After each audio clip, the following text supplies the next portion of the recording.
الحمد للہ رب العالمین والصلاة والسلام علی اشرف الانبیاء والمرسلین نبینا و حبیبنا محمد وعلی آلہ وصحبہ اجمعین اما بعد۔ محترم سامعین کرام، شریعت اسلامیہ نے ہمیں کن سوئی سے منع کیا ہے، عیب جوئی سے منع کیا ہے، کسی کے راز تلاش کرنے سے منع کیا ہے، بلکہ ہمیں شریعت نے یہ حکم دیا ہے کہ تم نے لوگوں کے رازوں کے اوپر پردہ ڈالنا ہے، نہ کہ ان کو افشاں کرنا ہے، نہ کہ ان کو پر لگا کے ہوا میں اڑا دینا ہے۔ کس طرح شریعت نے ہمیں عیب جوئی سے منع کیا ہے؟ نبی علیہ السلام نے ارشاد فرمایا کہ اے لوگو، اگر تم کسی کے عیب تلاش کرتے ہو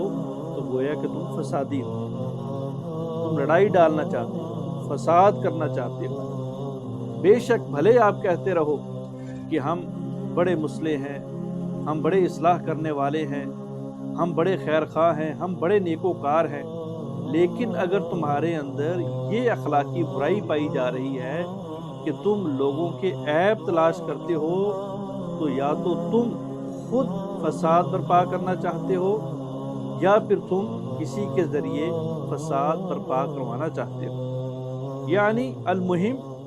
کہ عیب جوئی کرنا یہ ایسے ہی ہے جیسے معاشرے، کنبے اور قبیلے خاندان میں فساد ڈال کے سب کی زندگیوں کو ویران کرنا ہے اور سب کی زندگیوں کو برباد کرنا ہے اور سکون کو برباد کرنا ہے۔ نبی علیہ السلام نے فرمایا کہ اے وہ لوگوں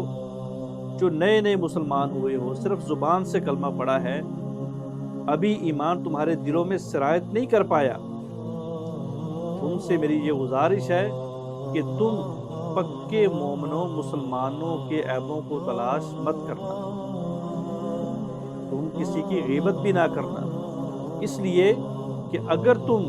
کسی کے عیبوں کو تلاش کرو گے تو اللہ رب العالمین تمہارے عیبوں کو تلاش کریں گے۔ اور اللہ رب العالمین کیوں تلاش کریں گے؟ اس لیے کہ اللہ رب العالمین دوست ہیں مومنین کے،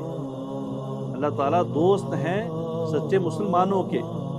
جس طرح ایک سچے دوست کو، ایک سچے بھائی کو اپنے دوست بھائی کا احساس ہوتا ہے اور وہ اس کی کسی بھی پریشانی، کسی بھی تکلیف مصیبت کو اپنی تکلیف مصیبت سمجھتا ہے، بعینی ہی اگر تم لوگوں کے عیب تلاش کرو گے تو ان لوگوں کا دوست رب تمہارے عیبوں کو تلاش کرے گا۔ اور فرمایا کہ اللہ رب العالمین پھر اس طرح تمہارے عیبوں کو تلاش کرو گے کہ تم نے اگر کوئی کام اپنے گھر کی چار دیواری کے اندر بھی کیا ہوا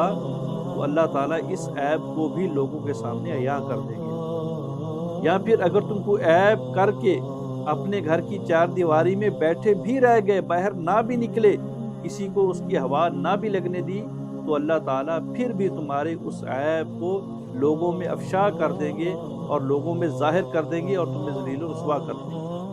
تو کسی کی عیب جوئی کرنے سے انسان بذات خود ذلیل ہوتا ہے، بذات خود رسوا ہوتا ہے۔ نبی علیہ السلام نے فرمایا اے لوگوں، کسی کی عیب جوئی نہ کیا کرو، کسی کے پردوں،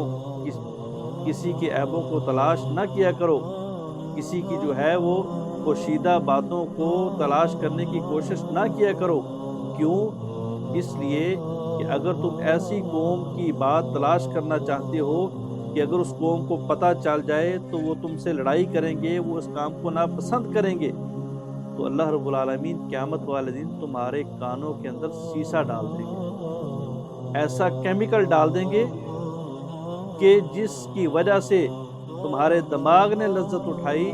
جس کی وجہ سے تمہارے کانوں نے لذت اٹھائی، جس کی وجہ سے تمہارے دل نے سرور حاصل کیا، اللہ تعالیٰ آنن فانن ان سارے اعضاء کو پگھلا کے رکھ دیں گے، ضائع اور برباد کر کے رکھ دیں گے۔ اللہ عمل کی توفیق